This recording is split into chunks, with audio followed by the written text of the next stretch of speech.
June 12th was a normal, typical day in the moderate suburb of Pleasant Hill, California. However, for 41-year-old Dorothy Kaylor, this day was anything but typical. This marked a big day in her treatment for her severe form of agoraphobia. She was dropped off at the BART train station by her husband. However, little did anyone know that this was the last time Dorothy Kaylor would ever be seen. In the spring of 1973, Dorothy, known to her friends and family as Dottie, married Myuu Kaylor, an entomologist with the National Forest Service. Within the course of their marriage, they settled in Concord, a suburb of Oakland. It was during this time period that Dorothy developed a severe form of agoraphobia, a condition where people suffer from irrational fears about being in public spaces or around others. This phobia can become so debilitating that it literally traps its sufferers within the confines of their own homes nearly 24/7, and sadly, this seemed to be the case with Dorothy. As time went on, Dorothy's condition would be the source of constant arguments with Myuu, who seemed less than understanding about his wife's plight. These arguments got so heated that some reports even claimed that many of them became violent. Myuu resented the fact that Dorothy refused to even apply for a job and much less hold one down. This became an escalating problem in their already rocky marriage. One incident in particular seemed to be the breaking point in the couple's relationship. During a heated exchange, Myuu allegedly hit his wife with a small typing stand after he claimed that she attacked him with a pair of scissors. However, reports differ on who was the first to be the physical aggressor. Knowing that her marriage as well as her mental state were teetering on the edge, Dorothy joined a special support group in the summer of 1984 known as Women in Transition. Without Myuu's knowledge, Dorothy attended these meetings for over a year, and over the course of that time, she seemed to thrive, slowly becoming more and more independent. Reports from several of her WIT friends claimed that Dorothy became more assertive, starting to take better care of her appearance, even opening up a secret P.O. box and personal bank account. Again, to the complete ignorance of her husband. Scraping together a sizable savings, Mrs. Kaylor transferred over $5,000 into her cashier's check for future use. What exactly Dorothy wanted to use this money for remains a mystery.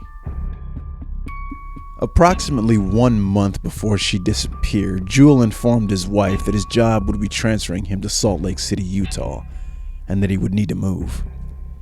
According to Myuu, Dorothy expressed disinterest in accompanying him. Then came the afternoon of June 12th. Again, in Myuu's sworn testimony, he said that he dropped his wife off at the BART train station in preparation for an overnight trip she was making to visit a friend, but she declined to tell him who it was.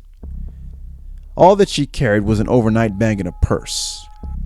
When questioned further by police, Myuu said that he couldn't be sure if his wife ever actually boarded the train. The following day, Myuu said that he arrived at the Concord BART station after work and surprisingly discovered Dorothy's car parked next to his. Inside the car was her purse, but there was no sign of Dorothy Kaylor. When she failed to return after her supposed visit to a friend, Myuu left a series of notes in her car over the course of 4 days. In the notes, he expressed concern for Dottie's whereabouts and problems he was experiencing with the day-to-day running of the house. When Shelley Wilson, one of Dorothy's closest friends within the transition support group, became aware of Dottie's disappearance, she confronted Myuu, severely berating him for not going to the police. Finally, on June 17th, 5 days after Dorothy had last been seen, her husband filed a missing persons report with Bay Transit Police. 2 weeks later, Myuu simply picked up and relocated to Salt Lake City. However, Dorothy's friends back in Concord hired a private investigator named Kaylor. In the course of her investigation of Dorothy's disappearance, Kaylor began to suspect that this was increasingly becoming a potential homicide case, and that their prime suspect was none other than Myuu Kaylor. Kaylor has routinely pointed out the anomalous inconsistencies in Myuu's differing accounts of what happened that June day. However, Myuu himself denies any involvement in his wife's case, and has expressed more or less a nonchalant attitude about the whole affair. Later on in the investigation, Kaylor and others began to dig up some unsavory facts about Myuu. When he and Dottie first met, it was reported that Jewel used a fictitious name because he was already married to someone else and had a 5-year-old daughter from this very marriage. Furthermore, just a short time before Dorothy disappeared, Jewel had already become engaged to another woman and had plans to live in his and Dorothy's old house with his then fiancée.